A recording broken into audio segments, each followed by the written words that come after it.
ধরা পড়লে আদালতে নয়, সোজা পাঠিয়ে দিন সীমান্তে।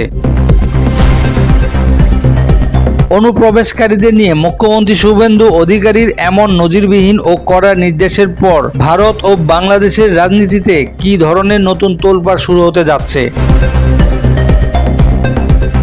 আসসালামু আলাইকুম। এখনকার সংবাদের বিশ্লেষণে আপনাকে স্বাগত। এতক্ষণ শুনছিলেন শিরোনাম, এখন বিস্তারিত। পশ্চিমবঙ্গ তথা ভারতের রাজনীতিতে অবৈধ অনুপ্রবেশের ইস্যুটি দীর্ঘকাল ধরেই একটি জ্বলন্ত এবং সংবেদনশীল বিষয়। অনুপ্রবেশ এবং সিএএ নিয়ে ভারতের কেন্দ্রীয় সরকার এবং পশ্চিমবঙ্গের রাজনীতিকদের মধ্যে নানা সময় তীব্র বাদানুবাদ দেখা গেছে, কিন্তু 2026 সালে মে মাসে এসে পশ্চিমবঙ্গের রাজনৈতিক প্রেক্ষাপট এবং প্রশাসনিক অবস্থান সম্পূর্ণ এক নতুন মোড় নিয়েছে, যেখানে অনুপ্রবেশ ঠেকাতে এবং অবৈধ অনুপ্রবেশকারীদের দ্রুত ফেরত পাঠাতে খোদ মুখ্যমন্ত্রী শুভেন্দু অধিকারী এক কঠোর ও নজিরবিহীন প্রশাসনিক অবস্থান গ্রহণ করেছেন।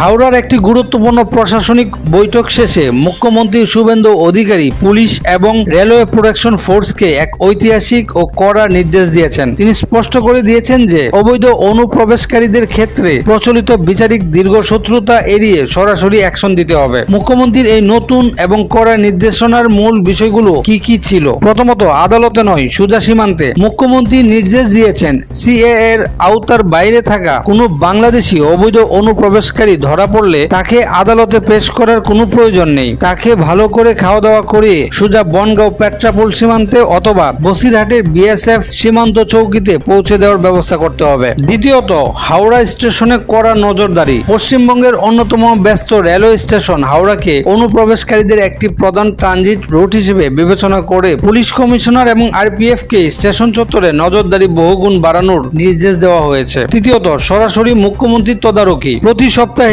কতজন অবৈধ অনুপ্রবেশকারী ধরা পড়ছেন সেই হিসাব প্রতি সপ্তাহে ডিরেক্টর জেনারেল অব পুলিশের মারফত অনুযায়ী সরাসরি মুখ্যমন্ত্রীর দফতরে পাঠাতে হবে। অর্থাৎ পুরো বিষয়টি মুখ্যমন্ত্রী নিজে তদারকি করতে চাইছেন।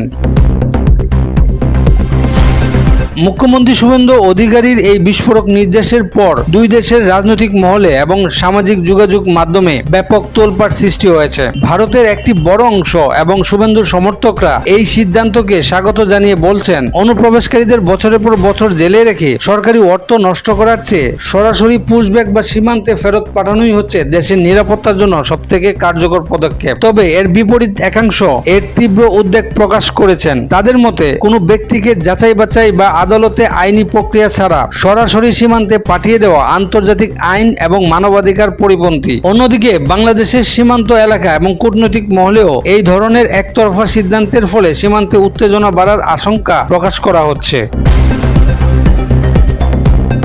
মুখ্যমন্ত্রী শুভেন্দু অধিকারীর এই নির্দেশের পেছনে একটি সুনির্দিষ্ট আইনি ও রাজনৈতিক সমীকরণ কাজ করছে। এর গভীর বিশ্লেষণ করলে দুটি প্রধান দিক সামনে আসে। প্রথম দিক, সিএএ এবং নতুন অভিবাসন আইনের প্রয়োগ। এই নির্দেশে স্পষ্ট করা হয়েছে যে যারা সিএএ এর আওতার বাইরে কেবল তাদেরই ফেরত পাঠানো হবে। ভারতের স্বরাষ্ট্র মন্ত্রকের বিজ্ঞপ্তি অনুযায়ী 2024 সালের 31 ডিসেম্বর পর্যন্ত বাংলাদেশ থেকে আসা হিন্দু, শিখ, বৌদ্ধ সহ 6টি ধর্মীয় সংখ্যালঘু জনগোষ্ঠীকে শরণার্থীর মর্যাদা দেওয়া হয়েছে এবং 2025 সালে 4 এপ্রিল কার্যকর হওয়া নতুন অভিবাসন আইনের 33 ধারা অনুযায়ী ভারত সরকার তাদের তাড়িয়ে দেবে না। ফলে শুভেন্দুর এই নির্দেশটি মূলত সিএএ এর বাইরে অবৈধ অনুপ্রবেশকারীদের লক্ষ্য করে তৈরি। দ্বিতীয় দিক, কড়া প্রশাসনিক ভাবমূর্তি তৈরি। প্রতি সপ্তাহের ডাটা সরাসরি নিজের কাছে রাখার মাধ্যমে মুখ্যমন্ত্রী শুভেন্দু অধিকারী প্রমাণ করতে চাচ্ছেন যে রাজ্যের আইন শৃঙ্খলা এবং জাতীয় নিরাপত্তার প্রশ্নে তিনি কোনো ধরনের আপোষ করতে রাজি নন। প্রচলিত বিচার ব্যবস্থার দীর্ঘসূত্রতা এড়িয়ে এই দ্রুত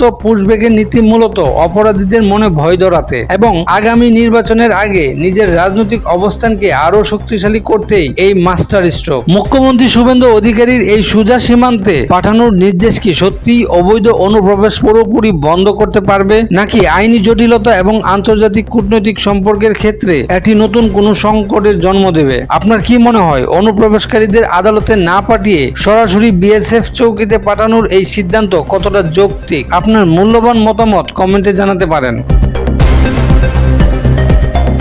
এই ছিল এখনকার সংবাদের বিশ্লেষণ। এই রকম তথ্যবহুল ও বিশ্লেষণধর্মী খবর পেতে আমাদের সাথেই থাকুন। ধন্যবাদ।